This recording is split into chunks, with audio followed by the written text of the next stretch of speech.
आज हम जानेंगे जैन धर्म के शास्त्र नंदी सूत्र के आधार पर आखिर कोई कैसे पता करे कि वो किस योनि या किस गति से निकल कर आया है।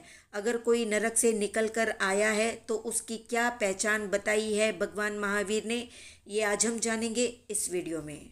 तो जो अधन्य जीव नरक से निकलकर किसी भांति मनुष्य पर्याय में उत्पन्न होते हैं, किंतु जिनके पाप कर्म भोगने शेष रह जाते हैं, वे प्राय विकृत और विकल अपरिपूर्ण रूप स्वरूप वाले, कुबड़े टेढ़े मेढ़े शरीर वाले, बौने या वामन, बधिर या बहरे, काने, टोटे टूटे हाथ वाले, लंगड़े, अंगहीन, गूंगे, मम्मन यानी अस्पष्ट उच्चारण करने वाले, अंधे, खराब एक नेत्र वाले, दोनों खराब आँखों वाले या पिशाचग्रस्त, कुष्ठ आदि व्याधियों और ज्वर आदि रोगों से या मानसिक शारीरिक रोगों से पीड़ित, अल्प आयुष्य वाले, शस्त्र से वध किए जाने योग्य, अज्ञान, मूढ़, अशुभ लक्षणों से भरपूर शरीर वाले, दुर्बल अप्रशस्त सहनन वाले, बेडोल अंगों वाले, खराब संस्थान या आकृति वाले,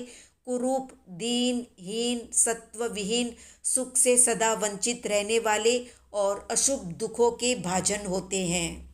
यानी जो हिंसा के फल स्वरूप नरक में उत्पन्न हुए थे और फिर नरक से किसी तरह कठिनाई से निकलकर सीधे मनुष्य जन्म को प्राप्त हुए हैं, या पहले तिर्यंज गति की यातनाएं भुगत कर फिर मनुष्य भव को प्राप्त हुए हैं, किंतु जिनके घोरतर पाप कर्मों का अंत नहीं हो पाया है, जिनको पापों का फल भोगना बाकी रह गया है, उस बाकी रहे पाप कर्म का फल उन्हें मनुष्य योनि में भोगना पड़ता है।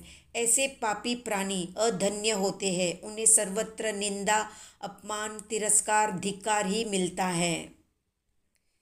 वे कहीं और कभी आदर सम्मान नहीं पाते। इसके अतिरिक्त उनका शरीर विकृत होता है, बेडोल होता है, अंधे, काने, बहरे, गूंगे, चपटी आंखों वाले, अस्पष्ट उच्चारण करने वाले होते हैं। उनका सहनन संस्थान यानी शरीर की आकृति भी निंदित होती है। कुष्ठ आदि भीषण व्याधि और ज्वर आदि रोग और मानसिक रोगों से पीड़ित रहते हैं। उनका जीवन ऐसा होता है मानो वे भूत पिशाच से ग्रस्त हो।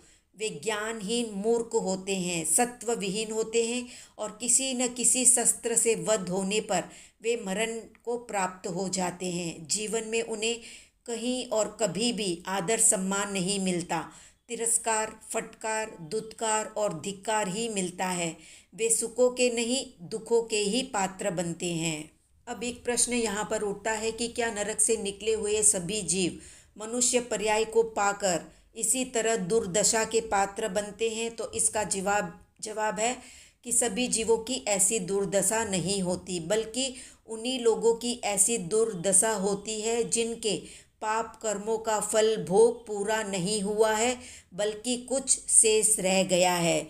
जिन प्राणियों का फल भोग परिपूर्ण हो जाता है, वे कुछ जीव नरक से सीधे निकलकर लोक पूज्य, आदरणीय, सम्माननीय और यशस्वी भी होते हैं और उच्च कुलों में भी जन्म लेते हैं। यहाँ तक कि कोई अत्यंत विशुद्धि प्राप्त जीव तीर्थंकर पद भी प्राप्त करता है। तो ये थी संक्षिप्त जानकारी। आज का प्रश्न है, नरक योनि में जाने के भगवान महावीर ने कितने कारण बताए हैं? कमेंट में बताएं। वीडियो पसंद आया तो लाइक, शेयर, सब्सक्राइब करें।